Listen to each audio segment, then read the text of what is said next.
Olá, sejam muito bem-vindos. Hoje a gente vai mergulhar de cabeça numa daquelas perguntas que atravessam séculos e que, de um jeito ou de outro, todo mundo que se interessa por fé já se fez. Afinal de contas, o que é teologia? Pensa bem. Será que ela é uma ciência, uma disciplina super rigorosa, quase uma engenharia de ideias que tenta organizar o que sabemos sobre Deus com método, com lógica, com sistema, tudo para iluminar nossa mente? Ou será que é outra coisa completamente diferente? Talvez uma sabedoria, uma jornada que não se contenta só com o intelecto, mas que quer de verdade transformar a alma, moldar o coração, dar um sentido para a vida? Essa tensão, sabe? Essa briga que parece existir entre a cabeça e o coração, entre o rigor da academia e a devoção que pulsa? Isso não é de hoje, mas o que é fascinante é a resposta que a tradição reformada tenta nos dar. Ela não nos obriga a escolher um lado. Pelo contrário, ela propõe uma integração, um caminho onde o estudo mais casca-grossa pode levar à adoração mais genuína. É essa jornada que a gente vai investigar hoje.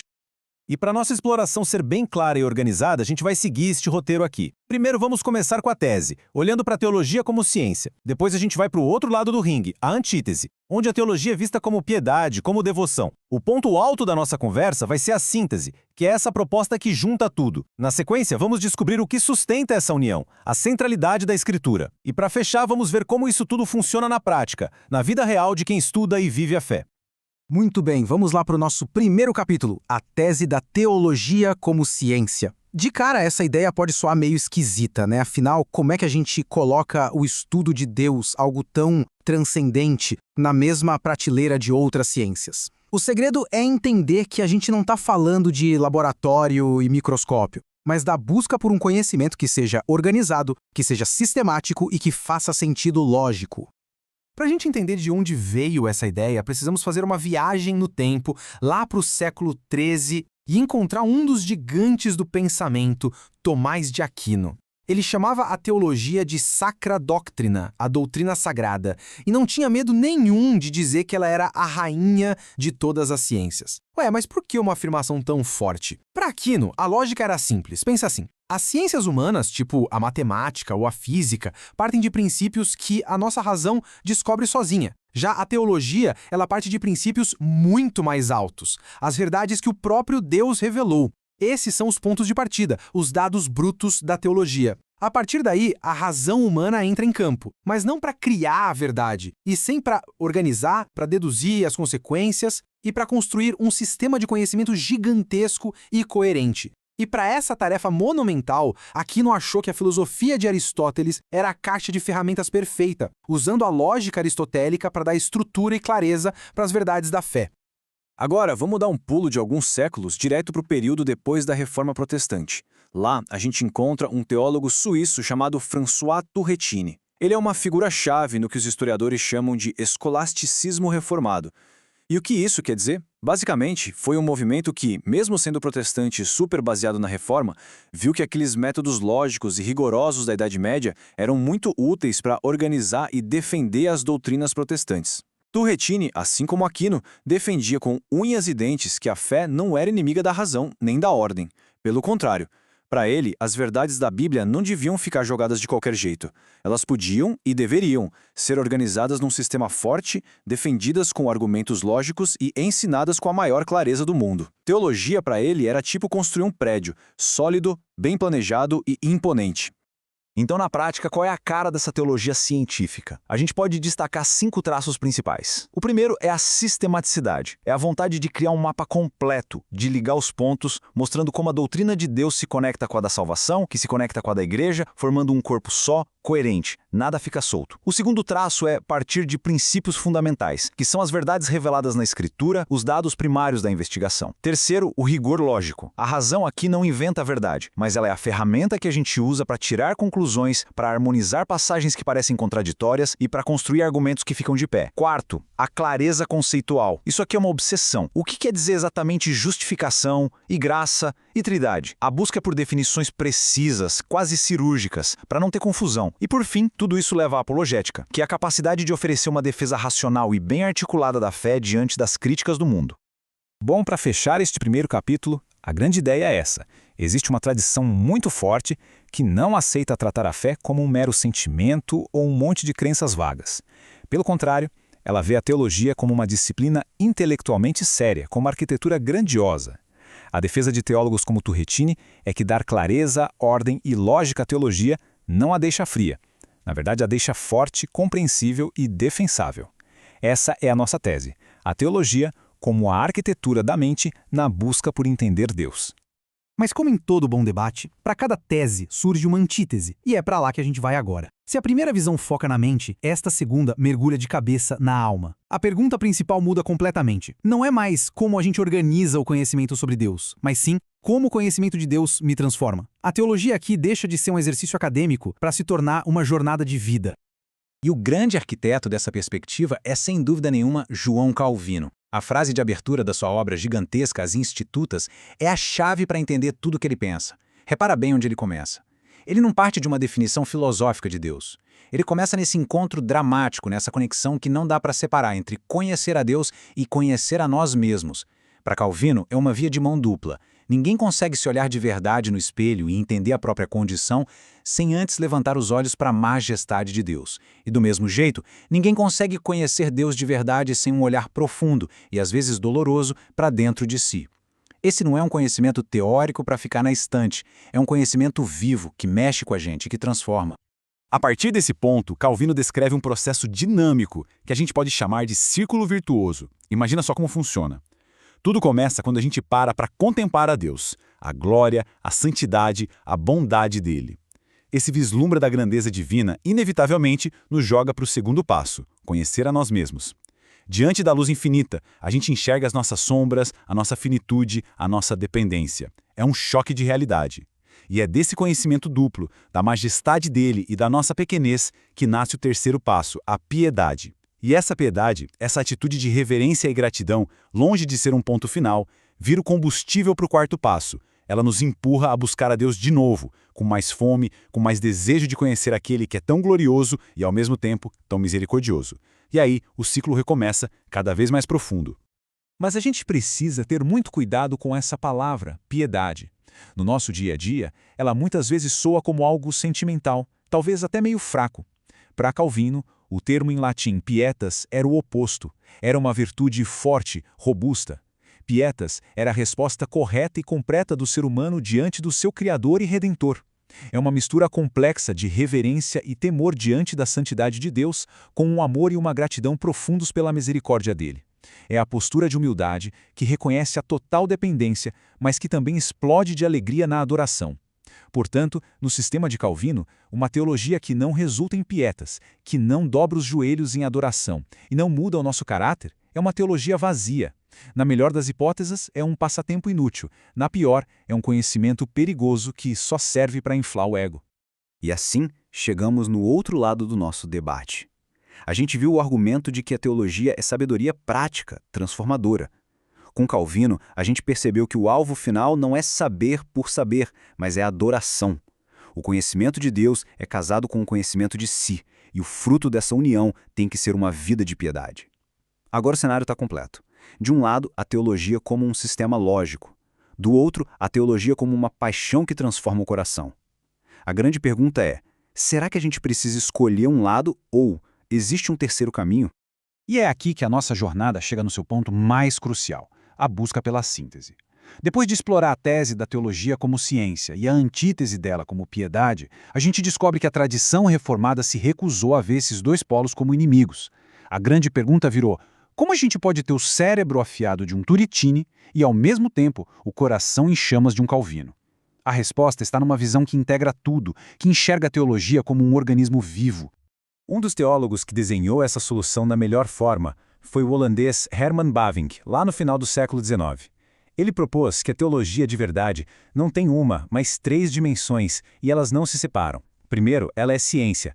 Sim, ela precisa organizar o conhecimento de forma lógica, com o objetivo de entender a verdade com clareza. Mas, ao mesmo tempo, ela é vida. A teologia não nasce num laboratório, ela brota da experiência da fé, da vida transformada, e o propósito dela é nutrir essa mesma vida espiritual. Por fim, ela é sabedoria. O conhecimento teológico não serve para ficar guardado na gaveta. Ele tem que ser aplicado nos dilemas reais da vida, com o objetivo de nos ajudar a viver de forma sábia e piedosa. Para Bavinck, não se trata de escolher uma. A verdadeira teologia é e tem que ser as 3 coisas ao mesmo tempo, numa harmonia perfeita. Essa visão do Bavinck nos livra de uma armadilha, de uma falsa escolha que envenena muitas conversas sobre fé. De um lado, tem o perigo do intelectualismo estéril, gente que acumula um caminhão de informações sobre Deus, que debate os detalhes da doutrina, mas cujo conhecimento não esquenta o coração nem muda a vida. É um conhecimento frio, morto. Do outro lado, o perigo do sentimentalismo subjetivo, uma fé baseada só em emoção, em experiência, sem um alicerce sólido de doutrina. É uma fé que pode ser intensa hoje, mas que some na primeira dificuldade, porque ela não tem raiz. A visão integrada ou orgânica diz que isso é um erro. Razão e fé não são inimigas, são parceiras. Um estudo teológico sério, rigoroso, tem que resultar num coração mais apaixonado por Deus. E, por sua vez, um coração que ame a Deus de verdade vai ter uma sede de conhecer mais sobre Ele, o que motiva um estudo ainda mais sério. Um alimenta o outro. O que essa visão nos oferece, no fim das contas, é uma saída para aquela tensão do começo. A solução não é escolher um lado e jogar o outro fora, mas unir os dois num todo orgânico. A teologia autêntica, como Bavinck nos mostrou, é, por natureza, científica, vital e sapiencial. Ela nos convida a rejeitar a tirania do ou isso ou aquilo, ou cabeça ou coração, e a abraçar a beleza do isso e aquilo. A teologia mais forte é aquela onde a mente afiada serve a um coração aquecido e o coração aquecido quer uma mente cada vez mais iluminada pela verdade. Tudo isso é muito bonito na teoria, mas aí vem a pergunta: o que impede que essa síntese desmorone? O que garante que a cabeça não domine o coração ou vice-versa? A resposta está no fundamento, e é para esse alicerce que a gente vai olhar agora. É um princípio que segura tanto a ciência quanto a piedade, garantindo o equilíbrio de tudo, a autoridade suprema das Escrituras. Esse princípio fundamental é conhecido pelo lema em latim sola scriptura, que significa somente a Escritura. Foi uma das grandes bandeiras da Reforma Protestante. E é muito importante entender o que ele significa e o que ele não significa. Sola Escritura não quer dizer que a Bíblia é o único livro que a gente deve ler ou que a razão e a tradição da Igreja não têm valor nenhum. Isso seria um erro grave. O que o princípio afirma é que a Bíblia é a única fonte de revelação divina que é inspirada e infalível. Por isso, ela é a autoridade final. Ela é a régua pela qual todas as outras coisas, nossas teorias, as decisões da Igreja, nossas experiências, devem ser medidas. A razão e a tradição são ferramentas valiosas, mas são servas. A Escritura é a mestra. A diferença que esse ponto de partida faz é gigantesca. Vamos pensar de novo no sistema de Tomás de Aquino. Embora a revelação fosse essencial, a filosofia de Aristóteles funcionava como o esqueleto que organizava o corpo da teologia. A razão ali tinha um papel de arquiteta. Já no sistema reformado, o ponto de partida é única e exclusivamente a Escritura. A razão não é jogada fora de jeito nenhum, mas a função dela muda radicalmente. Ela deixa de ser a arquiteta e se torna uma operária qualificada e fiel. Ela trabalha com o material que a Escritura dá. A tarefa dela é interpretar, sistematizar, aplicar, mas sempre debaixo da autoridade final do texto bíblico. Essa mudança de papel define toda a abordagem.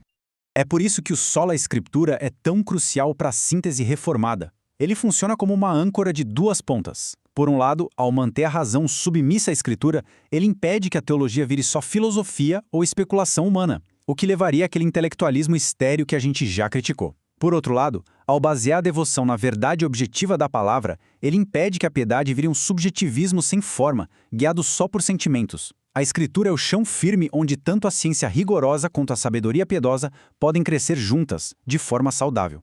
E agora, a gente chega na pergunta final e talvez a mais importante de todas. E daí? Que diferença isso tudo faz na vida real? Depois dessa teoria toda, como é que essa teologia integrada pisa no nosso chão do dia a dia? É o que a gente vai ver nesta última sessão, explorando as consequências práticas dessa visão para quem estuda, para a comunidade da igreja e para a jornada de fé de cada um.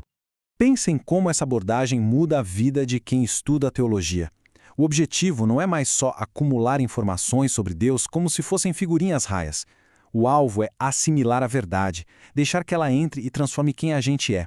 O ato de abrir um livro de teologia vira também um ato de devoção.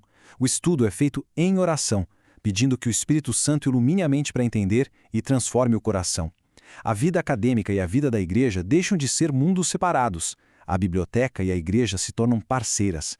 O que se aprende nos livros deve ser vivido e servido na comunidade. E, finalmente, o grande prêmio no final não é a erudição, ser a pessoa que sabe mais citações, mas a sabedoria, ser uma pessoa que ama a Deus e ao próximo de forma mais profunda e inteligente. O impacto na vida de uma igreja é igualmente revolucionário. Igrejas com uma teologia desintegrada geralmente caem em um de dois buracos. O primeiro é o cerebralismo. Sermões que são palestras teologicamente corretas, mas secas, abstratas, que não tocam na vida real das pessoas. O segundo é o emocionalismo. Cultos cheios de energia, música alta, mas com pouquíssimo conteúdo bíblico, deixando as pessoas com fome de substância durante a semana. Em contraste, uma igreja com teologia integrada busca uma pregação expositiva e aplicada, fiel ao texto bíblico, profunda, mas sempre conectada com a vida.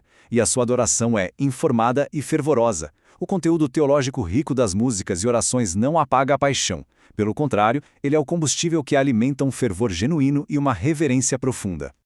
O que a gente vê, então, é que a teologia integrada não é peça de museu, é uma ferramenta de transformação. Ela redefine o estudo como uma jornada de formação da alma. Ela revitaliza a igreja ajudando a criar comunidades que são, ao mesmo tempo, profundas e apaixonadas. E no nível mais pessoal, ela nos convida a cultivar uma fé completa que se recusa a divorciar a cabeça do coração, engajando os dois num ato unificado de amor e serviço a Deus.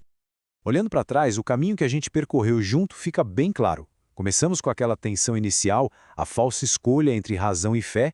Em seguida, descobrimos o fundamento sólido do sol da Escritura, a âncora que estabiliza tudo. Isso abriu a porta para a resolução integrada, a bela síntese da teologia como ciência, vida e sabedoria. E por fim, vimos o resultado prático e transformador. Um conhecimento de Deus que não serve para inflar o ego, mas para nos levar à humildade, à piedade e, acima de tudo, à adoração. Se essa conversa despertou um interesse maior, as Institutas de João Calvino e a Dogmática Reformada de Herman Bavinck são leituras indispensáveis para continuar essa exploração. E para a gente encerrar, fica uma pergunta. Não para ser respondida agora, mas para ser levada para a vida. A grande premissa de Calvino, que guiou nossa conversa, é que o conhecimento de Deus e o conhecimento de si são inseparáveis. Se isso é verdade, então a busca por uma sabedoria autêntica sempre vai exigir um equilíbrio entre os dois polos que a gente explorou. A pergunta, então, para cada pessoa que está nessa busca de conhecer a Deus é, olhando para a própria jornada, qual lado da balança talvez esteja precisando de um pouco mais de atenção nesse momento? É a necessidade de um estudo mais profundo e rigoroso para dar mais substância à fé? Ou é a necessidade de uma prática devocional mais intencional e fervorosa para dar vida e calor ao que já se sabe? A busca por uma sabedoria íntegra exige que tanto a mente quanto a alma sejam cultivadas. Muito obrigado pela companhia.